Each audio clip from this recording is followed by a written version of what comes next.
Welcome back once more to the Diplomatic Lounge.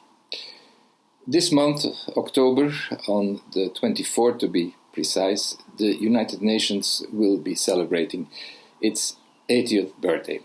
And it's a date to reflect on, certainly for me, because much of my diplomatic life was spent in and with the UN. I started very young, when I was still a trainee, working with UNESCO in Paris.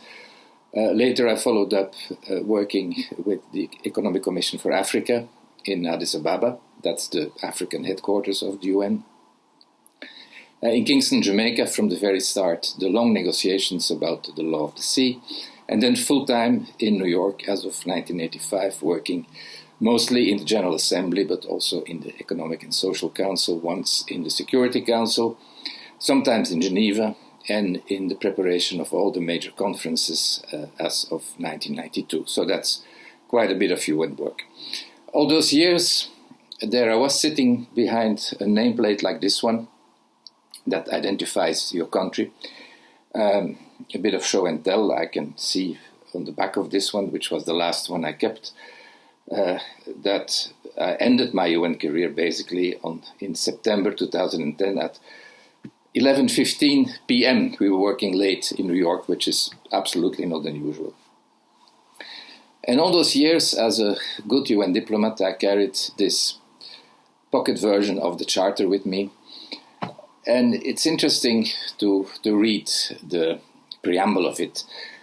We, the peoples of the United Nations, determined to save the world from the scourge of war, which has twice in our lifetimes brought untold suffering to mankind, etc. So the major idea from the very start was to rule out war altogether. We have to remind ourselves that when the Charter was signed in San Francisco, was in June 1945, the war was over in Europe, but not as yet in the Pacific.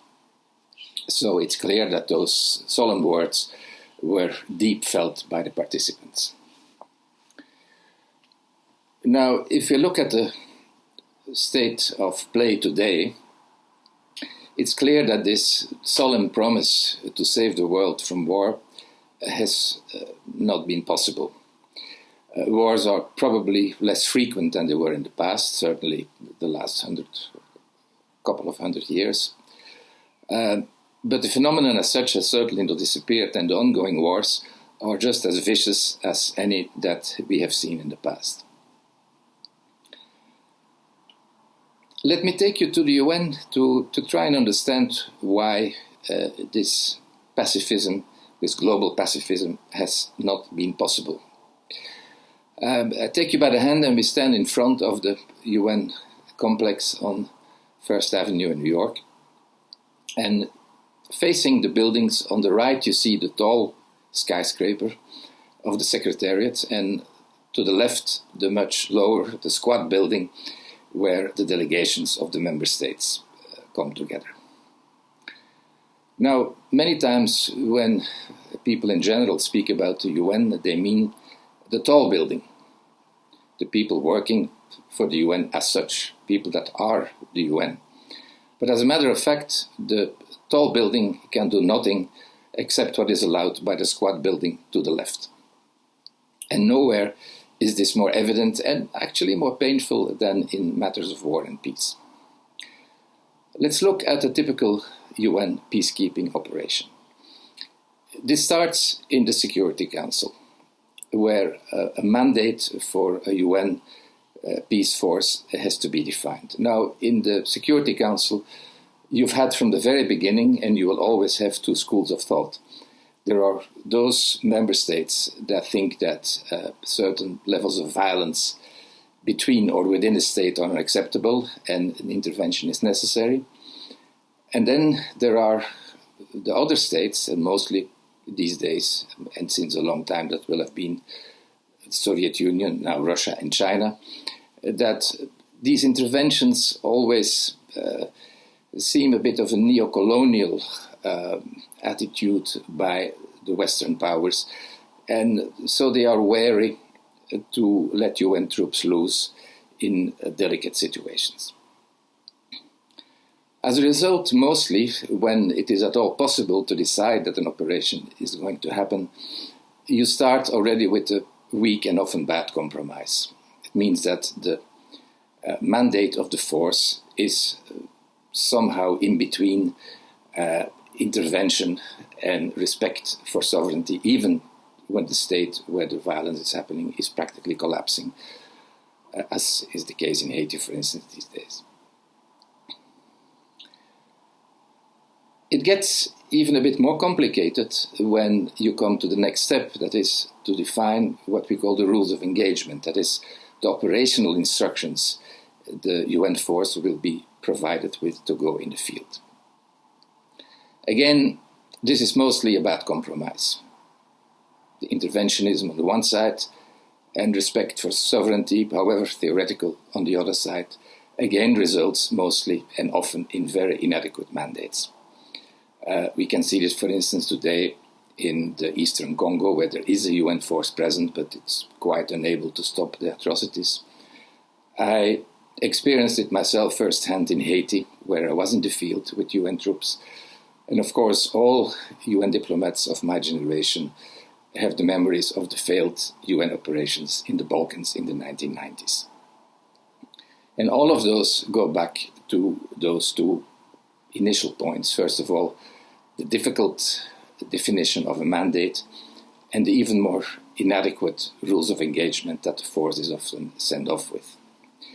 That last point was particularly painful for us as Belgian diplomats in Rwanda, where the Belgian troops were murdered because they followed quite inadequate instructions and let themselves be disarmed where they should have been allowed at least to act in self-defense.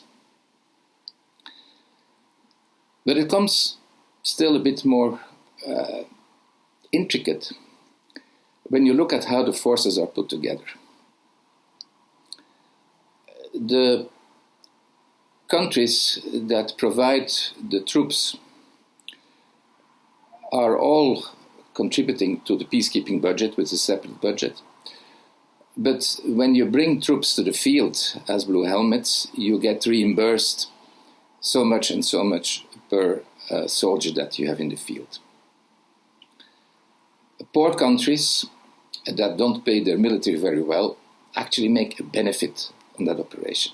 And that's the reason why you see that often the same countries contribute troops, not always of the best quality because often underpaid. And the poor quality of the troops, again, in a situation I know very well in Haiti, contributed to all kinds of misery there, including the spreading of a cholera epidemic. Now, is it possible to reform that system? It has been tried over and again. After the debacle in Rwanda, I spoke in the Security Council about possible reforms. It has been tried, but it has never worked because the fundamental political contradiction in the Security Council between the defenders of sovereignty and the interventionists will always be there. Now, does that mean that the UN has failed in all respects? Absolutely not. The ideal of global pacifism was probably utopian to begin with. It was inspired by the strong feelings while the Second World War was still ongoing. But the UN has given itself a very important role as a norm setter and as a witness. It's impossible to ignore many horrible situations in the world because the UN will be there to observe them and to put them on record. We have seen some development in international criminal law, which may as yet bring people to the courts that are responsible for some of the horrors that are being perpetrated today in the Middle East and elsewhere. And in general, the UN has also been a norm setter in new challenges for the world, climate change, sustainable development in general. But of course, it's a far cry from the global pacifism and certainly from the world government that some idealists back in 1945 were imagining. I cannot say that I regret all those years working in and with the UN. For a diplomat, it's often very time-consuming, it's slow, you don't see many results. And what we mostly told each other is, well, you have to understand that it's a process and not necessarily result-oriented in your own lifetime, and certainly not during your career. At the age of 80, human beings begin to lose their memory. The UN at that age is precisely more and more important as the world memory. If everything else has been a disappointment, at least that part, plus the role as norm setter and as guardian for fundamental rights when they are threatened by cultural relativism, is definitely still very important. So, happy 80th birthday, United Nations, and we hope that at least some of the problems that face you presently can be reduced and can eventually be solved. Thank you, and see you next time.